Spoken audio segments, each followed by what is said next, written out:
అయితే ఇవాళ ఏమని వచ్చిందంటే పాలకవర్గం సైలెంట్ అని వచ్చింది. వాస్తవంగా పాలకవర్గం సైలెంట్ అంటే ఊళ్ళోకి వచ్చి చేయాల్సి తప్పదు. ఊళ్ళోకి ఇంకా 28 లక్షలు పాలకవర్గం సైలెంట్ వచ్చింది వాస్తవం అది. కాబట్టి దాని విషయంలో మేము మాట్లాడాలనుకుంటున్నాము. ఏదైతే 28 లక్షలు వచ్చిందో 100% సెక్రటరీ గారు కూడా అడిగినా ఆల్రెడీ 28 లక్షలు ఏదైతే సిబ్బంది చేతివాటం చేసిరు అని చెప్పేసి అన్నాడు. సరే సిబ్బంది చేతివాటం చేసిన వాస్తవమా? మరి ఈయన ఇన్ని రోజులు ఏదైతే 28 లక్షలు అయిన దాకా ఈయన ఏం చేసిండు? ప్రతి జనరల్ బాడీ మీటింగ్లో మరి మహాసభ మీటింగ్లో ప్రతి మన పేపర్ పూర్వకంగా రైతులకు ఇచ్చిండు, ప్రజలకు ఇచ్చిండు, అందరికి ఇచ్చిండు. ఇక్కడ కూడా ప్రతి కూడా బ్యాలెన్స్గా చూపించుకుంటూ వచ్చిండు. అదేవిధంగా మళ్ళీ 25 లక్షలు ఏదైతే స్కామ్ జరిగిందో అది ఏ రకంగా జరిగింది, ఈ ఏరియా జరిగిందా, ఎట్లా జరిగింది, ప్రెస్లో వచ్చేసింది, అగదం పేర్లు కూడా వచ్చేసినాయి. అలా మా పాలకవర్గం డబ్బులు ఏదైతే సిబ్బంది డబ్బులు చేతివాటం అని చెప్పేసి. ఎందుకోసం అంటే సెక్రటరీ గారు ఎందుకు బాధ్యత లేదు? ఇంట్లో సెక్రటరీకి బాధ్యత ఉండాలి కదా. సిబ్బంది ఇప్పుడు మామూలు కూడా బలైపోతారు. ఇప్పుడు సిబ్బంది ఏమంటారు, మేము సెల్స్ పోయినప్పుడు మేము కూడా ఎటువంటి డబ్బులు తినలేదు, మా దగ్గర ఎటువంటి డబ్బులు లేవు, తినలేమని చెప్పేసి వాళ్ళు ఆరోపిస్తున్నారు. మరి ఇలా అందరు కోమటలు అయితే కోడిని ఎవరు దొంగతనం చేశారు? మేము సెల్స్ మీద కూడా అడిగినాం, వాళ్ళు కూడా ఆరోపణ చేస్తారు ప్రతి లెక్కలు మా దగ్గర ఉన్నాయని చెప్పేసి. అదే ఏదైతే మహాజన సభ ఉందో మహాజన సభ ఏదైతే రైతు ఉందో రైతులందరూ కూర్చోబెట్టి మీ లెక్కల మొత్తం క్లియర్ చేయాలి, అసలు ఏం జరుగుతున్నది.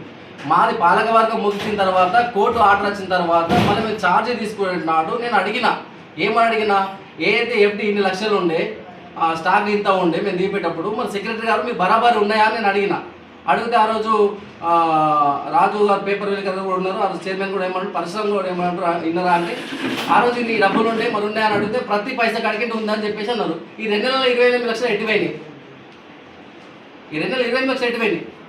మీ డిమాండ్ ఏంది? కాబట్టి దీని మీద సరైన ఎంక్వైరీ జరగాలి. సరైన ఎంక్వైరీ జరిగి మామూలు ఏదైతే మామూలు ఉంటారో వాళ్ళ మీద ఎటువంటి బాటను పడద్దు. ఎందుకోసం అంటే ఈ ఎడిపల్లి సహకార సంఘంలో ఈ 4 సెల్స్ మేల మీద బాటను పడ్డారు, భూములు అమ్ముకొని కట్టారు ఇంతకుముందు. దాన్ని కూడా ఎంక్వైరీ చేయాలి.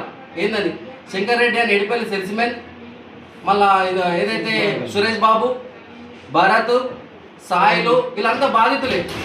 వాళ్ళు కూడా ఎందుకు ఇలా మోసపోవాల్సి వచ్చింది? మరి సెక్రటరీ గారు తెలివిగా మోసం చేస్తున్నాడా?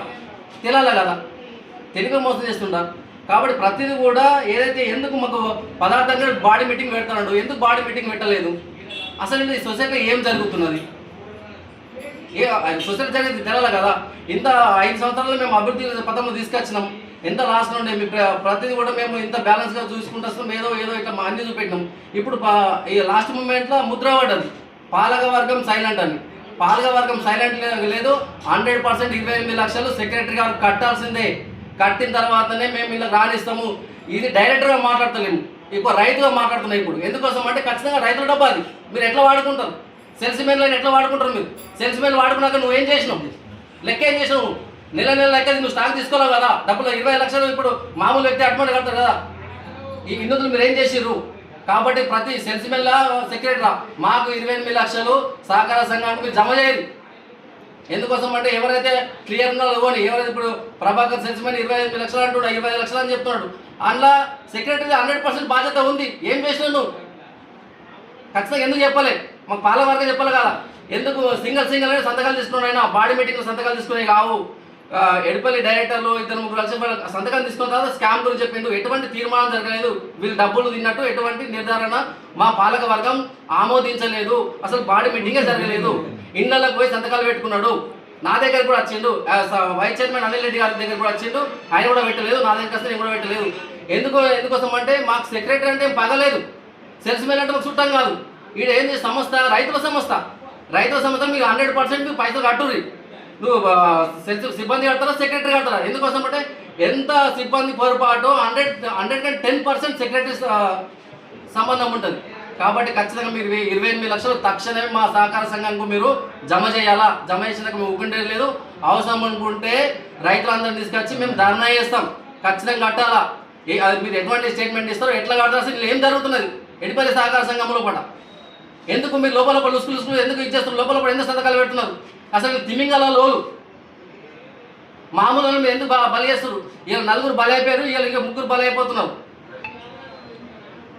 మీరు ఎక్కడి నుంచి వచ్చారు, మీరు ఏం చేశారు, మీరు ఏంది పరిస్థితి ఏంది, మీరు లెక్కేంది. ఎందుకోసం అంటే ప్రస్తుతం సోదరులకు తెలియదు, ఇప్పుడు మళ్ళీ ఇచ్చేస్తారు. కానీ ఇవాళ డ్యామేజ్ అయిపోతుంది ఊళ్ళలో. ఇప్పుడు పొలిటికల్ ఇప్పుడు ఇవాళ ఏమని వచ్చింది, పాలక వర్గం సైలెంట్ అంటే మాకు ఊళ్ళలో అంటారు, అరే మీరు కూడా ఏమని తిన్నారా, మీరు కూడా ఏమని తిన్నారా అని. ఏం తిన్నారు డబ్బులు? మీరే ఇవాళ తెలివిగా మోసం చేస్తున్నారు, సిబ్బందిని కూడా సెల్స్ మిల్లు కూడా తెలివిగా మోసం చేస్తున్నారు. కాబట్టి 110% మీరు 28 లక్షలు ఎప్పుడు కడతారో కట్టుండ్రి. కట్టిన తర్వాతనే మీరు కుర్చీలకు రండి. లేకుంటే అవసరం ఉంటే సహకార సంఘంకు మేము తాళాలు వేసేస్తాము. అవసరం ఉంటే రైతులకు స్వతహాగా సహాయం చేస్తాం, స్వతహాగా ఇస్తాం. అవసరం ఉంటే కౌంటర్ షాప్ డైరెక్ట్ ఉంటే మేము డైరెక్ట్గా ఇచ్చేస్తాం. DCO గారికి కానీ కలెక్టర్ గారికి కానీ ఇదే కాంప్లైంట్గా తీసుకోరు. మీరు దీన్నే కాంప్లైంట్గా తీసుకొని స్పెషల్ అధికారి నియమించుర్రి. ప్రతి ఒక్కరిని ఆడిట్ చేయండి. సెక్రటరీ గారి ప్యాడీ ఏదైతే వచ్చిందో కమిషన్ ఎంత వచ్చింది, ఆయన ఎప్పటి నుంచి ఎక్కిండో అప్పటి నుంచి ఆయన బ్యాంక్ స్టేట్మెంట్లు తీయండి. ప్రతి తీయాలి కదా, వాళ్ళని కూడా స్టేట్మెంట్ తీసుకొని.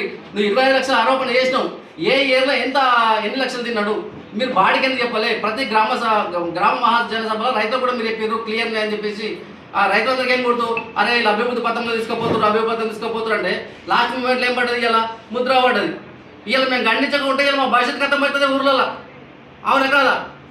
ఇప్పుడు మా యంగ్ ఏజ్ ఉంది, ఊర్లలో భవిష్యత్తు కథం అవుతారే వీళ్ళు సూసైడ్ డైరెక్ట్ ఇట్లా అయిందని చెప్పేసి. 100% ఏదైతే ఉందో ఖచ్చితంగా మేము సహకార సంఘానికి రానియము. మీ 28 లక్షలు కట్టుర్రి, ఖచ్చితంగా మేము లోపలికి రాయిస్తాం. లేకుండా 100% మేము తాళం వేసేస్తాం. భయపడలేదు. వీళ్ళు టోటల్ డైరెక్టర్లు ఉన్నారు, అందరు డైరెక్టర్ బాడీ మొత్తం ఉంది. ఎవరైతే సంతకాలు పెట్టారో ఫేక్ సంతకాలు. మీరు అవసరం ఉంటే ప్రెస్ సోదరులకు చెప్తున్నా, మీకు దయచేసి మీరు మళ్ళీ అన్న మన ఎడిపల్లి సహకార సంఘము రైతులు కానీ పెద్ద మనుషులు కానీ గ్రామ సర్పంచ్ కానీ ప్రతి ఒక్కరు చెరువు తీసుకోరన్నా. మన సొసైటీ అభివృద్ధి పథంలోకి వచ్చింది. కాలు 28 లక్షల కాడ మనం పెడితే రేపన్నా వస్తే రేపు మళ్ళీ ఇంకా ఇదే అయిపోతుంది. ఎవరైతే మనం కరెక్ట్ సర్వీస్ చేయనప్పుడు అటువంటి వ్యక్తిని తీసేస్తేనే కరెక్టు.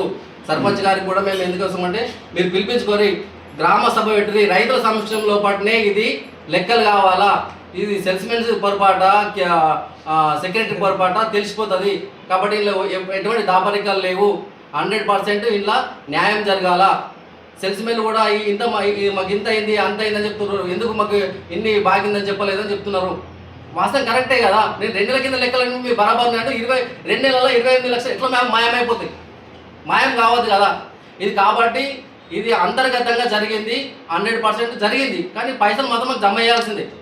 మరొకసారి బల్లగుద్ది చెప్తున్నాము, పైసలు రైతుల పైసా ప్రతి ఒక్క పాడి కమిషన్ వచ్చింది. ఎందుకోసం అంటే ఆ పైసలు ఉంటేనే మేము యూరియా తీసుకొస్తాం, బిజిపీ తీసుకొస్తాం. రైతులు లేకుంటే వేరే ఊళ్ళకి వస్తుంది. రైతులు మీరు క్వశ్చన్ చేయరు, ఎక్కడ దగ్గర అడుగుర్రి, సెక్రటరీ గారికి అడుగుర్రి, అందరికి అడుగుర్రి. కాబట్టి మన పైసలు మనం జమ చేసుకోవాలా. ఇలా రైతులు కూడా మన ప్రెస్ సోదరులు కూడా రైతులే. కాబట్టి ఖచ్చితంగా మన పైసలు మనం జమ చేసుకోవాలా. ఇది సెక్రటరీ మీద ఒత్తిడి వేస్తారా, వాళ్ళ మీద ఒత్తిడి వేస్తారా, అది వేరే విషయం. కాకపోతే 100% సెక్రటరీదే బాధ్యత. ఇలా కట్టాల్సింది మాత్రం సెక్రటరీ. ఖచ్చితంగా సెక్రటరీ డబ్బులు కట్టాలా. ఎందుకోసం అంటే ఈయన ఏం చేస్తున్నట్టు 28 లక్షలు అయిన దాకా వాళ్ళు చూసుకుంటారా? బ్యాంక్ మేనేజర్ ఉంటాడు. నైట్ కాగానే సెక్రటరీ క్యాషియర్ ఎన్ని పైసలు చూడడం, బ్యాంక్లో ఎన్ని పైసలు ఏంటో చూసుకుంటాడు. నువ్వు ఇంత పెద్ద వ్యవస్థ నడిపిస్తున్నప్పుడు నువ్వు స్టాక్ రిపోర్ట్ చూసుకోవాలి కదా. ఎందుకు స్టాక్ రిపోర్ట్ చూసుకోలేదు? ఏంటంటే వాళ్ళకు డబ్బులు ఏ నెలలో చెప్పేసి చైర్మన్ దృష్టికి తీసుకోవాలా, సిబ్బంది దృష్టిలో తీసుకోవాలా. మన గ్రామ సభ అయింది, ఈ సేల్స్ మెన్ దగ్గర ఇంత బాకీ ఉంది, ఈ సేల్స్ మెన్ ఇంత బాకీ ఉంది అని మీరు ఎందుకు చెప్పలేదు? ఎంతోమంది ప్రెస్ రిపోర్టర్లు అడిగినా కూడా మీరు ఆ నోరు వచ్చేసారు. ఎందుకు వచ్చేసారు? చాలామంది అడిగారు, క్వశ్చన్ చేసుకుంటా. ఇష్టంగా వచ్చినట్టు రాసేసారు మీరు లెక్కలు. ఆయన ఏది కూడా మేము పట్టించుకోలేదు. ఇష్టంగా వచ్చిన లెక్కలు రాసేసుకుంటే ఇవాళ అభివృద్ధి పథకంలో తీసుకొచ్చిన దాన్ని రేపటి ఇలా ఖరాబ్ చేసి ఎట్లుంటుంది. కాబట్టి నిజామాబాద్ డిస్టిక్లో లో లాస్లో ఉన్నదాన్ని ఒక ఉత్తమ సహకార సంఘంలో తీసుకొచ్చిన దానికి ఇలా మాయని మచ్చగా చేసిండ్రు. ఇలా 100% సెక్రటరీ గారే చేసిండ్రు దీనికి బాధ్యత. కాబట్టి మా మీద ముద్ర వేస్తే మరొకసారి చెప్తున్నామన్నా ప్రెస్ సోదరులకు ఇటువంటి ముద్ర వేయకూరి. పాలకవర్గం మాకు తెలియదు కాబట్టి క్వశ్చన్ చేస్తున్నాం. 100% మా పొరపాటు ఏం లేదు. ఇలా పాలకవర్గం వాళ్ళు కూడా యూరియా కూడా ఉద్దరు తీసుకోరు, వీళ్ళు ఉద్దరు కూడా ఇయ్యారు. పైసలు ఎటు పోతే ఇవ్వాలా? మీ పరిస్థితి ఏంది? 10 ఏళ్ళ కింద వచ్చినప్పుడు మీ పరిస్థితి ఏంది? మొత్తం ఎంక్వైరీ చేయాలన్నా, ప్రతిదీ కూడా డాటా ఎంక్వైరీ అయ్యి ప్రెస్ మరొకసారి మీరు ఖచ్చితంగా మీరు ఎంక్వైరీ చేయాలన్నా. ఎందుకోసం అంటే రేపు నాడు 5,000 10,000 మనం ఇదైపోవచ్చు. కానీ రేపు సంస్థ మొత్తం కథమైపోతుంది. సంస్థ ఏమైపోతుంది? సంస్థనే కథమైపోతుంది. కాబట్టి ఏదైతే ఉందో తక్షణమే విధుల నుంచి ఖచ్చితంగా సెక్రటరీ గారిని తీసేయాల్సిందే. 100% తీసేయాల్సిందే విధుల నుంచి. ఆయన అప్పటిదాకా ఆయన విధులకు రావద్దు, ఉన్న పైసలు కథమైపోతాయి. దీనికి బాధ్యతలు 28 లక్షలు ఇప్పుడు ఎంత ఎఫ్టీ ఉన్నది? ఎఫ్టీ ఎంత ఉంది సెక్రటరీ గారు? 70 లక్షల ఎఫ్టీ ఉన్నది. ఇలా బాయ్ తీసుకోరు, 70 లక్షల ఎఫ్టీ ఉంది. అలా రేపు 70 లక్షలు పోతాయి. కాబట్టి తక్షణమే ఎట్లా ఉన్న విధుల నుంచి అట్లా తొలగించేసి నిర్ధారణ అయిన తర్వాత మళ్ళీ ఆయన ఎక్కేయండి. అప్పటిదాకా మాత్రం అందరు కూడా ఇదే. కాబట్టి దయచేసి ఎందుకోసం అందరికి మీద భవిష్యత్తు ఉంటుంది. కాబట్టి ఎవ్వరు కూడా అన్యాయం చేయలేదు. ప్రతి కూడా రైతు, ఎందుకు మేము అందరం రైతులమే. కాబట్టి ముద్ర సహకార సంఘం మీదికి తీసుకురావాలని చూసినాం, తీసుకొచ్చినాం. కానీ లాస్ట్ మూమెంట్లో ఇంత మచ్చ పెడితే ఎట్లుంటుంది విలేజ్లలో చెప్పుకోలేం కదా. ప్రతి ఒక్కరికి మానసికంగా డిస్టర్బ్ చేస్తున్నాడు. ఇంత ఎందుకు అవసరం మనం రూపాయి వాళ్ళు కూడా సెల్స్ మీద కోటేశ్వరు వాళ్ళు ఏమన్నా నలుగురు ఇలా కథమయ్యారు. సురేష్ బాబు ఒకటి, శంకర్ రెడ్డి ఒకటి, సాయిల్ ఒకటి, భరత్ ఒకటి, వీళ్ళంతా బాధితులే. ఇలా సెక్రటరీ గారు తెలివిగా మోసం చేస్తున్నారేమో అని అనుకుంటున్నాము. ఇది కూడా తెలివైన మోసం చేస్తే ఇప్పటికే తేరుకోవాలా. ఎడిపల్లి ప్రజలు రైతులు ఒకసారి అలర్ట్ కండి. అలర్ట్ అయితేనే మన సహకార సంఘంలో మనం కాపాడుకుంటాం. పెళ్ళపంచి కనకాలం బ్రాంచ్ అక్కడ నేను 2018లో ఎక్కినాను. అక్కడ స్టాక్ ఓపెనింగ్ బ్యాలెన్స్ ఈ రోజు నాకు 3,50,000 సెక్రటరీ సార్ నా పైన ఆరోపణ జరిగింది. అమ్ముతున్నారు, తినేసినారు అని చెప్పారు. నేను అక్కడ స్టార్టింగ్లో 18లో ఎక్కినప్పటి నుంచి స్టాక్ కొద్దిగా అంత ముందు స్టాక్ ఆన్లైన్లో ఎక్కించారు. ఆ స్టాక్ తీస్తామన్నారు, తీయలేదు. మళ్ళీ అక్కడ నేను పాత అప్పుడు సాయి కుమార్ సార్ అనే చైర్మన్ ఉన్నాడు. ఆ చైర్మన్ నాకు కొద్దిగా డబ్బులు వాడుకున్నాడు, మందు డబ్బులు ఇవ్వలేడు. డబ్బులు ఇవ్వలేడు. 54,000 రూపాయలు పేపర్ రాసి ఇచ్చారు. సెక్రటరీ సార్ తెలుసు ఈ విషయం అనేది. ఇది కలిసి చేసి నాకు 3,50,000 ఉన్నట్లు నేను చెప్పిన సార్ ఎందుకు ఎక్కిస్తారు అంటే అది నువ్వే కట్టుకోవాలి, నాకు సంబంధం లేదు అని చెప్పేసి అన్నారు సార్. నా ఆరోపణ వచ్చింది కాబట్టి గతంలో నేను 18లో 2018 అక్టోబర్లో ఎక్కినాను కాబట్టి అప్పటి నుంచి స్టాక్ అందరూ ఆన్లైన్లో స్టాక్ ఉంది. ఆ స్టాక్ ని క్లియర్ చేయలేరు. క్లియర్ చేస్తే నాకు ఈ స్టాక్ చూపించారు సార్. 2-3 లక్షలు చూపించేది. అందులో 54,000 రూపాయలు పాత చైర్మన్ వాడుకున్నాడు. అది ఇప్పటికి మన దగ్గర సంతకం పెట్టి లెటర్ ప్యాడ్ రాసి ఇచ్చాడు 50,000 వాడుకున్నట్టు. ఇప్పుడు 2 లక్షలు ఏదైతే 3 లక్షలు ఉందో 3 లక్షల రూపాయలు ఆ 2018లో ఆన్లైన్లో స్టాక్ ఉంది. తీసేస్తే నాకు 0 బ్యాలెన్స్ సార్. అది కొద్దిగా చూడాలని కోరుతుంది. ఎడపల్లి సొసైటీ, నా పేరు ప్రభాకర్. నా పేరు మీద 25 లక్షలు బాకీ ఉన్నా అని చెప్పి మా సెక్రటరీ గారు అందరికీ చెప్పడం జరిగింది. నేను ఈ సొసైటీలో 18లో ఎక్కినాను. 18లో ఎక్కినప్పటి నుంచి ప్రతి సంవత్సరం ఆడిట్ అవుతున్నది. ఏ ఆడిట్లోనూ నాకు ఇప్పటి వరకు కూడా 25 వరకు కూడా ఎటువంటి డ్యూలు ఉన్నాయని చెప్పి చూపించలేదు.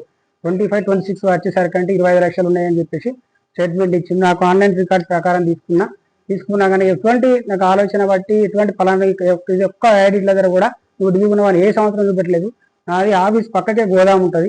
ప్రతి డైలీ వచ్చి నా స్టాక్ చూసుకుంటుండే, దగ్గరకు వచ్చి మరీ చూసుకుంటే అన్ని బరాబరి ఉన్నాయి అన్నాడు. తర్వాత ఏం జరిగిందా, ఏం చేసిండా అండ్ ఏం తీసుకున్నాడా తెలియదు. వచ్చి 25 వచ్చేసరికంటే నాకు 24, 26 వచ్చేసరికంటే 25 లక్షలు నువ్వు ఖచ్చితంగా కట్టాలని బెదిరిస్తున్నారు. బెదిరిస్తే నేను ఇంతకన్నా లేదు, నా దగ్గర స్టాక్ లేదు, నేను అంత చేయలేదు, నాకు అది సంబంధం లేదని చెప్పేసి నేను వాదిస్తున్నా. దీన్ని బట్టి సరైన ఇన్ఫర్మేషన్ తీసుకొని సరైన ఎంక్వైరీ చేసి నాకు సహకరించగలని కోరుతున్నాను.